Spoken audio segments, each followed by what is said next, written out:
Hey, hello, Mark Aylward here, and in this video I wanted to address the issue of search engine optimization. And this is for anybody, offline businesses, online businesses. Certainly with an offline business, we're talking about what you can do online to promote your offline business. But I've recently spoken to a number of small business owners, and it just continues to amaze me how limited their knowledge is with respect to what you can do before you set up a website. And if you've already set one up, the things you can do after you set one up, perhaps incorrectly, to fix it. But the work that goes into creating content on a website or Facebook fan page or some of the other Web 2.0 sites out there, article marketing, or what you can do outside, the work that goes into creating this content, it's pretty incredible. And to set it up improperly, to not do the basic stuff at the beginning to get the best bang for your buck out of your content, is just such a waste of time. But it's pretty simple. So basically, search engine optimization involves on-page SEO.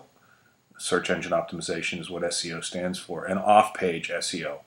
And obviously the first on-page is what we're going to talk about briefly here, and those are the things that you can do within the body of your content, whether it's a blog or a website or your own article directory or whatever it might be. More than likely it's going to be a website or your blog, the two main kind of content management systems. But both on-page and off-page SEO they're strategies that involve creating content and structuring it in such a fashion that people searching online for your product or service can find you. And then it's simply up to you to be interesting, informative, and even entertaining to keep them on your site and get them to take action. But the mistake that people make is they think that if they just create a website with a catchy name and some fancy graphics that people are going to find it. There's a gazillion websites out there. That's not going to happen. I mean, it might have happened 10 years ago, but it's not going to happen from this point forward, and you have to do some fundamental stuff that's pretty straightforward. Otherwise, you could be pumping out the best content in the world, and it's going to take you a couple years for anybody to even see you. So what we're looking at here, I basically just have two tabs open. I got one of my blogs open. This is Internet Money Map, and from the outside world, you would see this if you came to my blog. And all of these tabs are different pages on my blog. And all of these, when you scroll down, are posts. And basically posts are created with some level of time sensitivity. Here's what's going on today, or here's what's happening this week. And essentially pages, which I've also got some listed down here, these are perhaps less time sensitive. These are about topics that are, well, everything online is time sensitive, but these are a little bit less so. These might be like copywriting, for instance. It's been the same for 50 years. There's just different ways to do it and present it online, but the same fundamental concepts are in place. So pages are a little less time sensitive.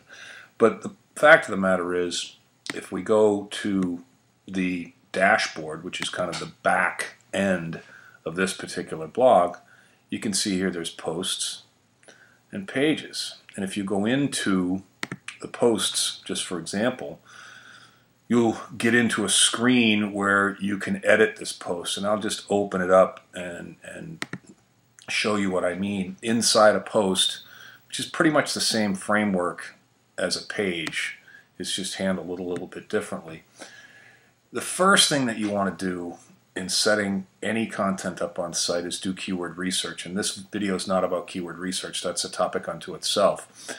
But what that does for you is, in your marketplace, it gives you a list of 10, 20, 100 phrases that people might dial into Google, might type into a Google search or Bing search if they were looking for your particular service, from dog training to window tinting to landscaping. It doesn't matter, but within your particular market, there's a body of research that you can do, and it's pretty straightforward, that produces this list of words.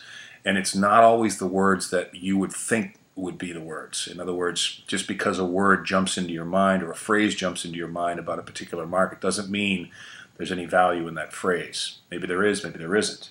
But keyword research, without that, you're dead. Part of keyword research is you end up with a good phrase to use as your domain name, okay? And having that in your domain, www.reallygoodphrase.com, starts the process out. That's the beginning of the foundation for starting to attract people in your market.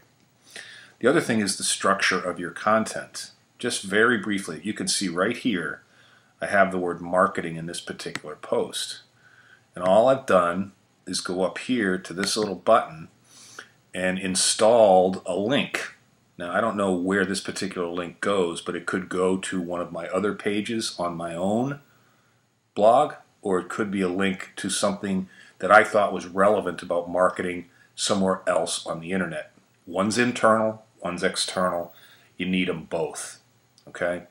And I've kind of made the assumption that you would know that there's an infrastructure or a theme that you use when you build a website or a blog. It is the way that the blog is built. It's WordPress is the one that I use. It's the one you're looking at right here. I would recommend it highly because it's just so set up already to do what you would like it to do, that there's a lot of work behind the scenes that's already been done to just make it more magnetic, make it more attractive to people in your market. And again, that's a technical thing for another video, but if you select a platform like WordPress and start to build content on that platform, you're way ahead of the game versus starting out just creating HTML pages from scratch, which you may not even know how to do anyway. And then the last thing are these plugins. And another reason that WordPress is so good is these are automatic scripts that all you have to do is click them and install them. 2 clicks, and they all have different levels of functionality. And this one here, all-in-one SEO pack, is the mother of all beginning stages of search engine optimization. You plug it in, and all of a sudden you're more attractive to Google. I don't even know how it works, and it doesn't matter. But these are little shortcuts that you can use for on-page SEO that will start out your online efforts way ahead of the curve, rather than not doing this research and just popping in, Vinny's Pizzeria because Vinny happens to be your first name. It's meaningless. It's a waste of time. So the delivery of quality content never stops. You're constantly putting articles on site, posts on site, articles off site. You're creating videos. You're creating, taking photos. All kinds of other work needs to be done. This is not a finite task that all of a sudden, oh, I'm done, and the world's going to come to my front door. But as your visibility and authority grow by doing these things, eventually search engine optimization on page will start to have a positive impact on your business. But that's not enough. There's more, and in the next video we're going to talk about things you can do off page, not on your website, to attract people to your website. So I hope that helped, and we'll see you in the next video.